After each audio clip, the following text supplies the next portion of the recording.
Magandang araw po mga kapuntos, at sa araw na ito po meron po akong tampok na video para sa inyo at sana ay magustuhan ninyo.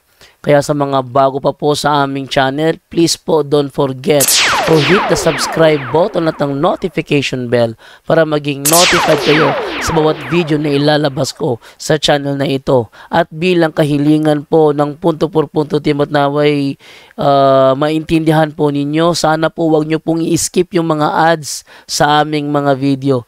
Sa maliit na bagay na po na yan, malaking tulong po yan sa ating programa at sa ating ministry. Sana po maunawaan po ninyo. Maraming salamat po, kaya wag na po natin patagalin. Simulan na po natin.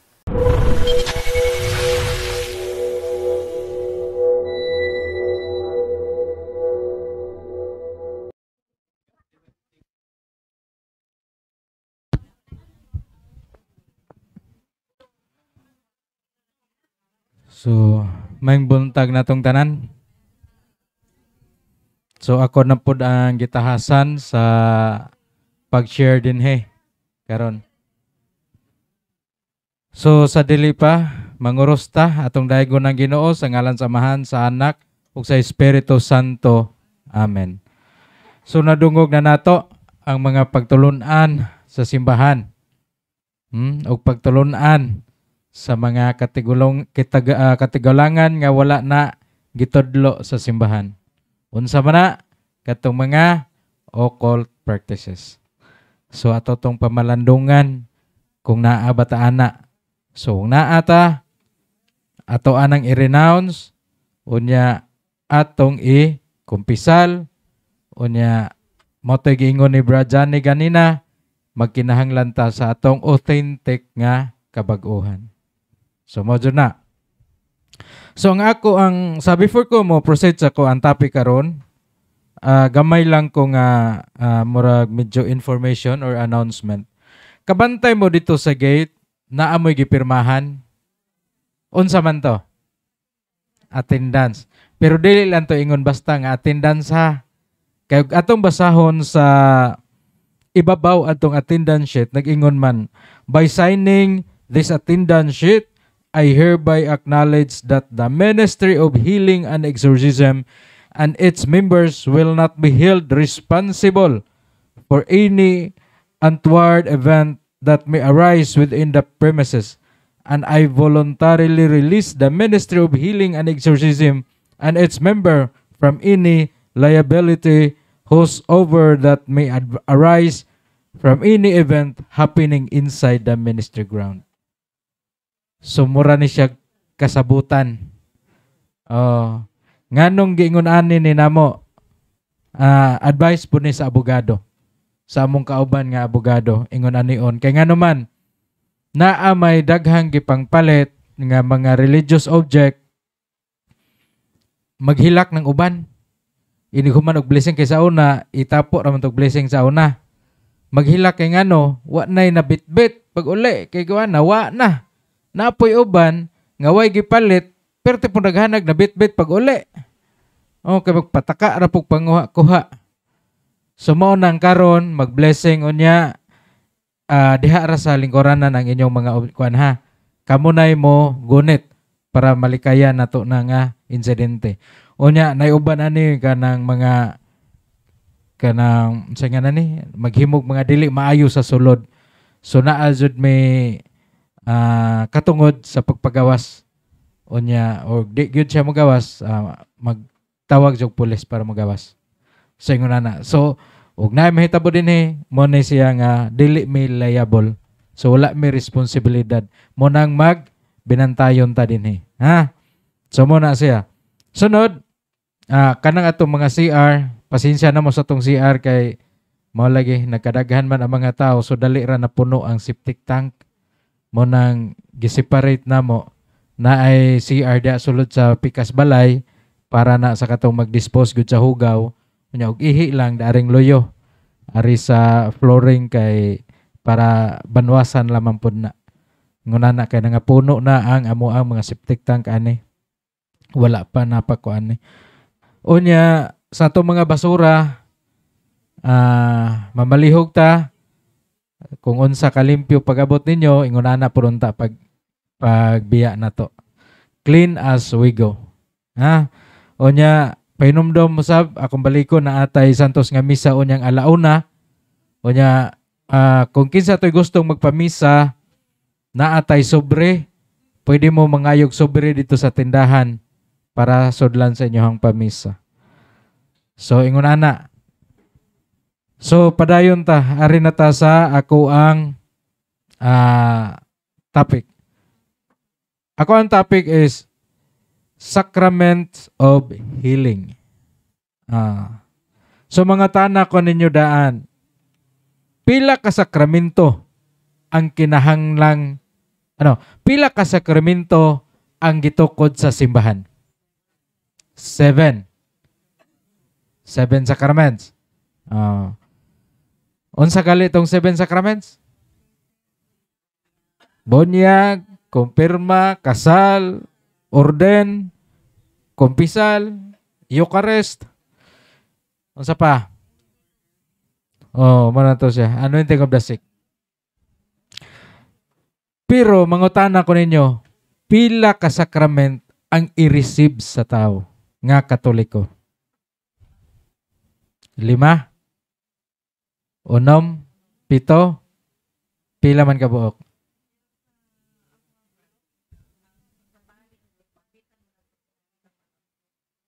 Na?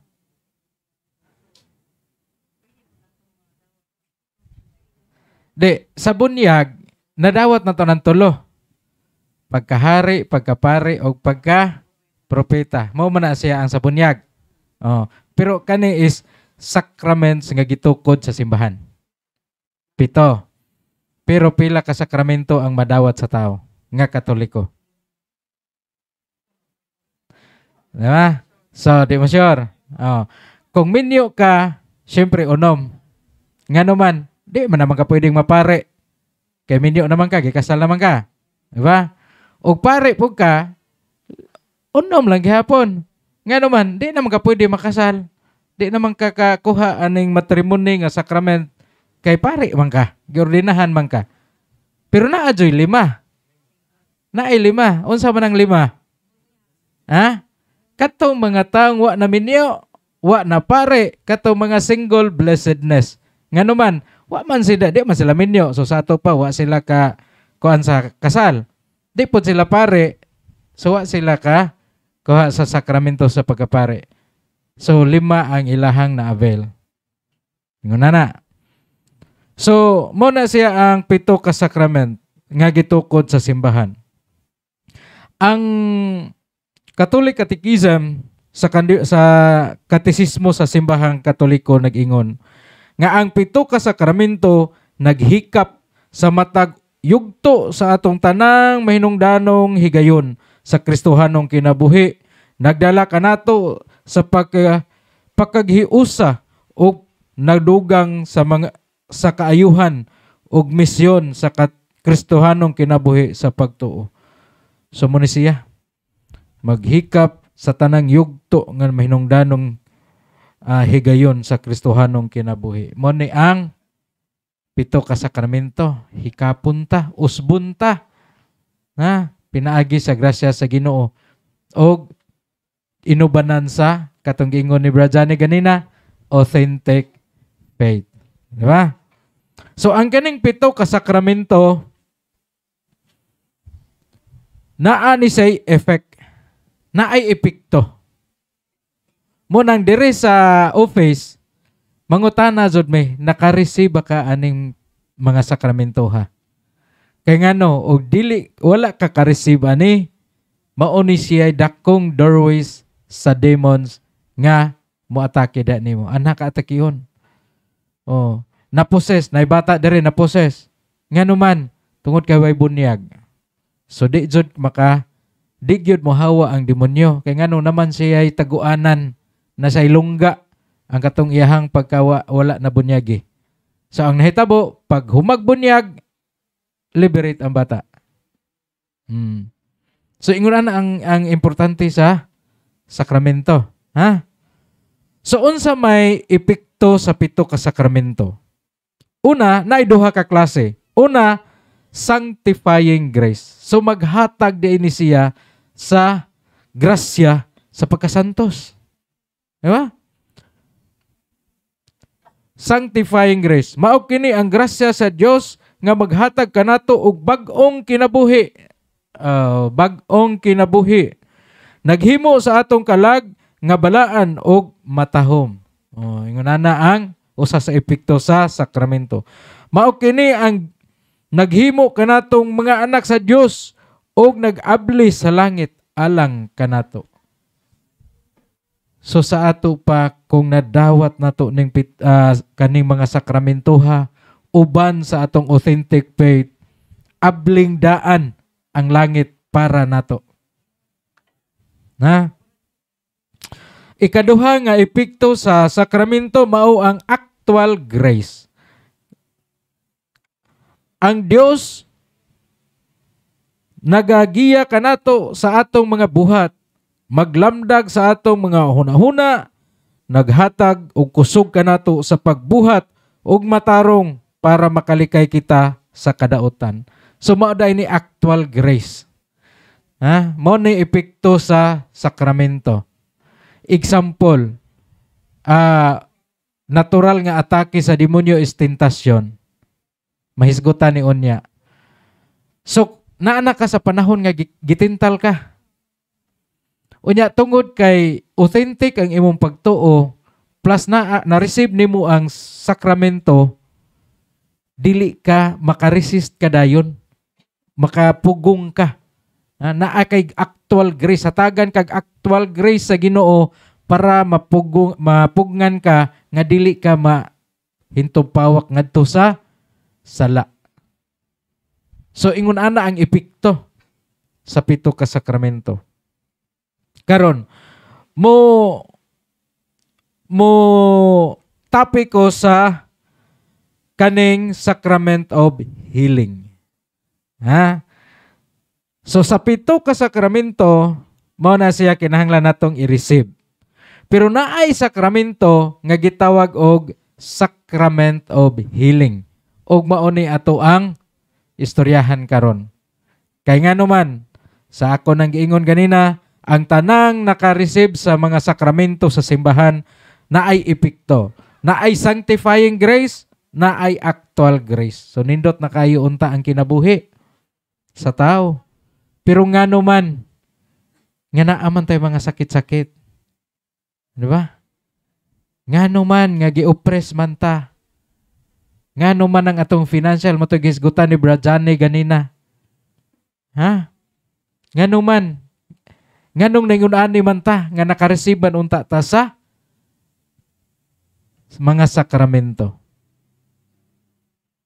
So ang sacrament of healing, tulo ni sila ka sakramento. Unsa man? Mga tana ko ninyo, unsa man ning sacrament of healing? Unsa man ning mga sakramento?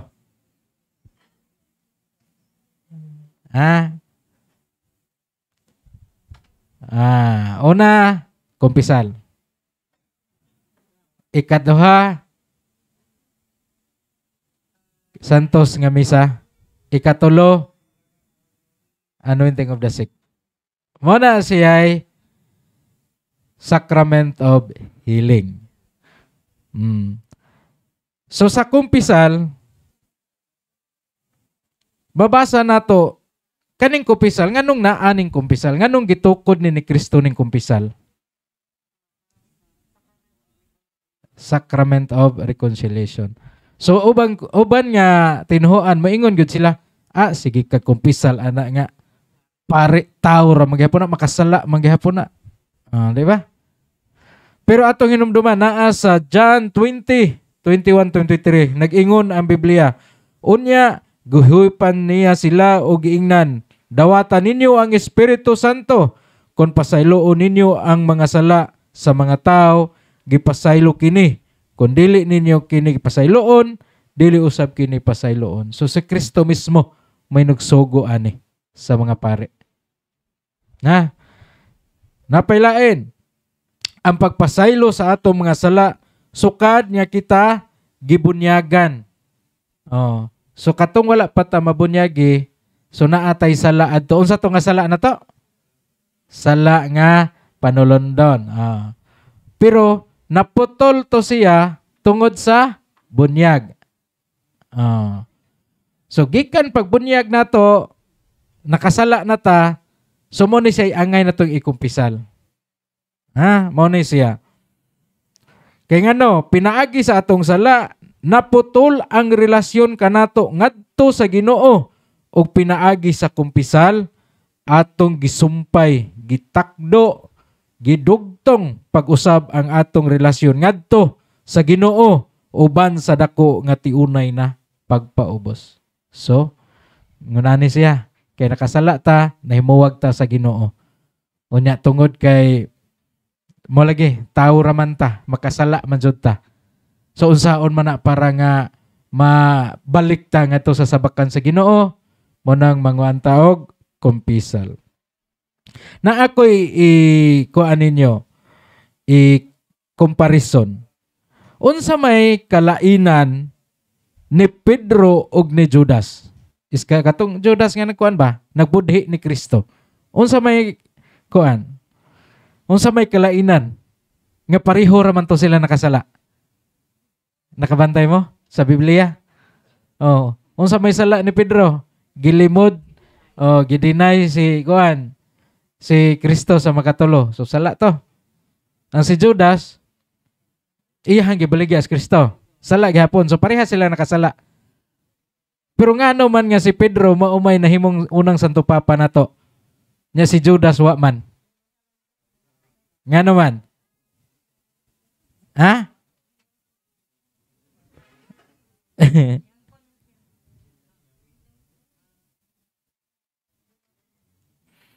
So, si Pedro nahimo siyang Santo Papa, unang Santo Papa sa Simbahang Katoliko. Ngano? Bisan pas iyang pagkamakasasala, ning balik siya ni Kristo. Wa siya mo palayo og samot.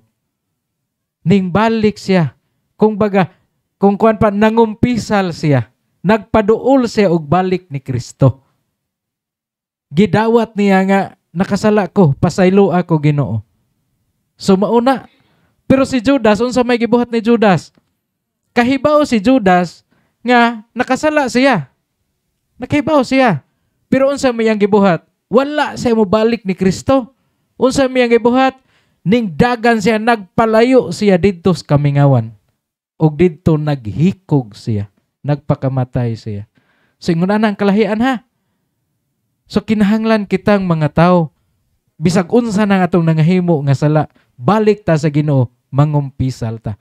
Bisan pa ng paria o unsa nakabulayagon ng paria, pagkangan nga pare na siya, pagkangan nga siya maoy gihatagan o katungod sa tong Ginoong Hesukristo, pagpasaylo sa mga sala, then mo adto ta.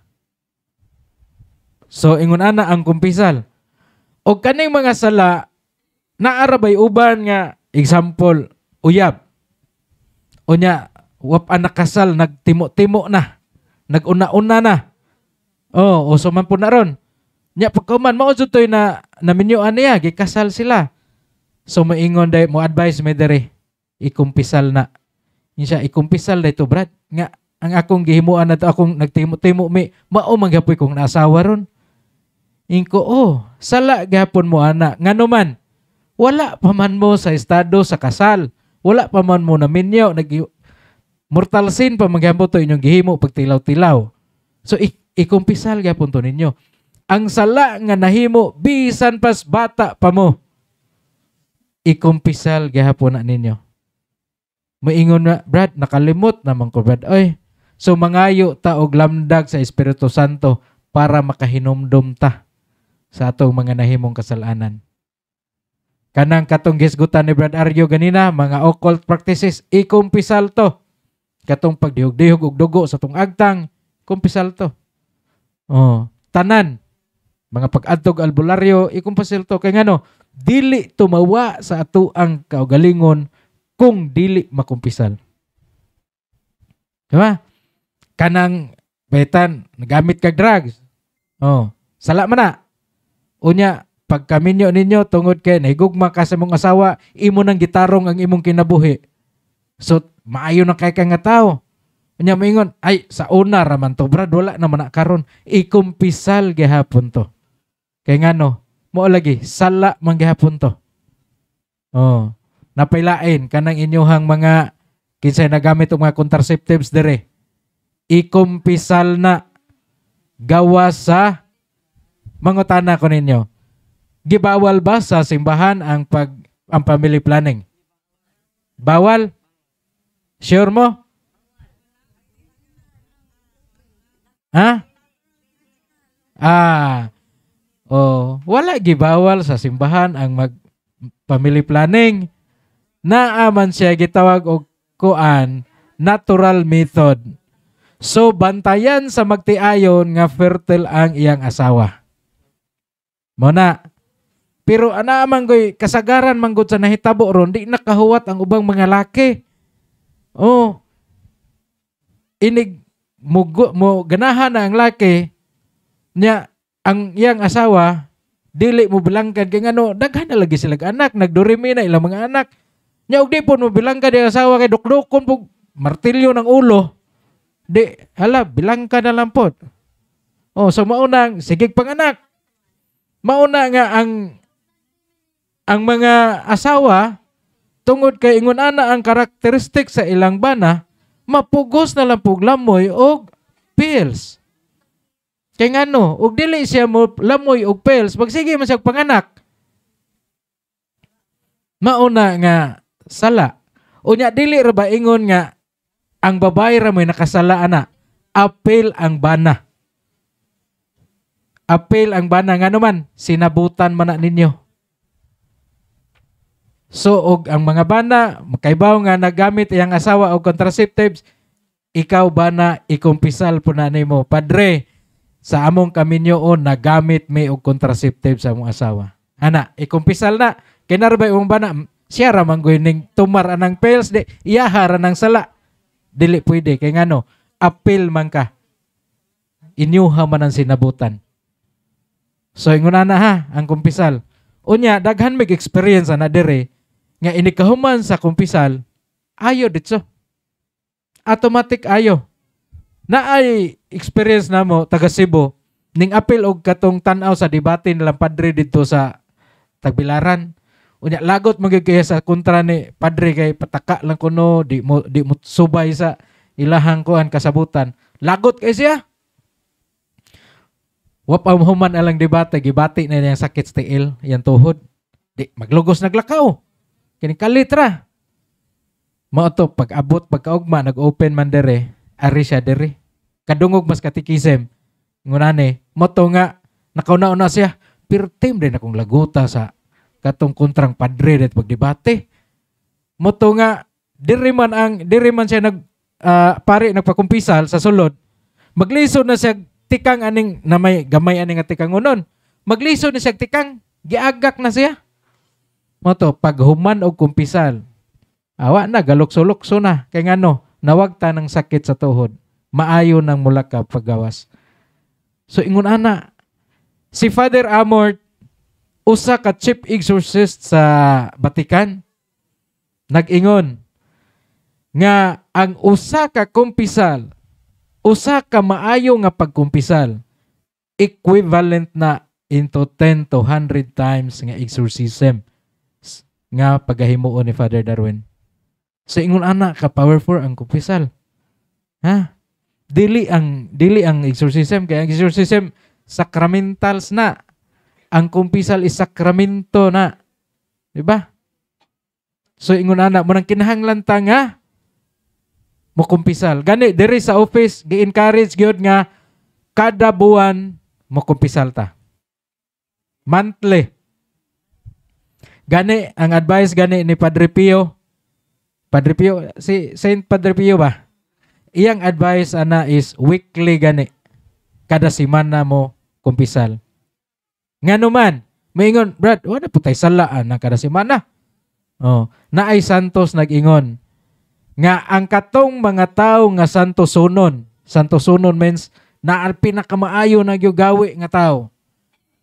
Makasala pag na siya kapito sa usa ka adlaw. Nga naman, naana sa pagsimba na to, di ba?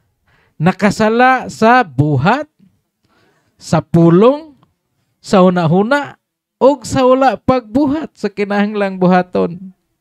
Mauna. Unya, buingon ka, Brad, di ko mong kumpisal ka naman. Wa ko'y sala. Pangutana ka na sa my last confession ninyo.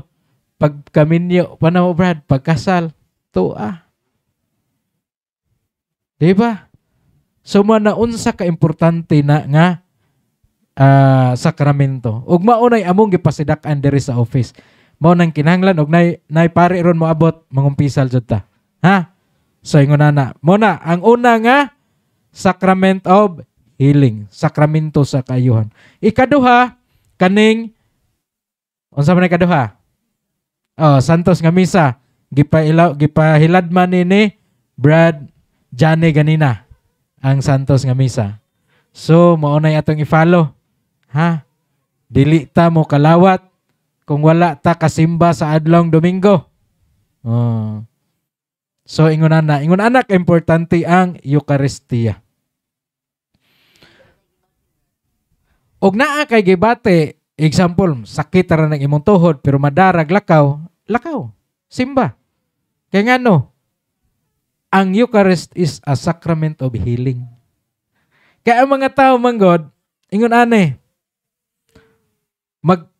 sige pangayo sa kayuhan nga ilang gibati, ilang gipangandoy. Lord, tagaay mi sa kayuhan. Nangandoy gud sila kayuhan. Pero kung atong tan-awon ang ilang espiritual nga kinabuhi, mao lagi way kumpisal, way simba-simba. So kung ang Ginoo dito sa langit naapay pintek ning piti na natong agtang, nganuman moingon ang Ginoo, ikaw sige kag pangayo nako. Sige kag pangayo sa imong kayuhan. Unya wa gyud kay simba-simba nako. Wa gyud ka nimbalik nako, nagsigir kag palayo nako. So unsaon man paghatag sa grasyas Ginoo ug magpalayo ta? Disgrasya ang naa. So mauna. So kinahanglan unsaon nato nga maduol ta ni Kristo?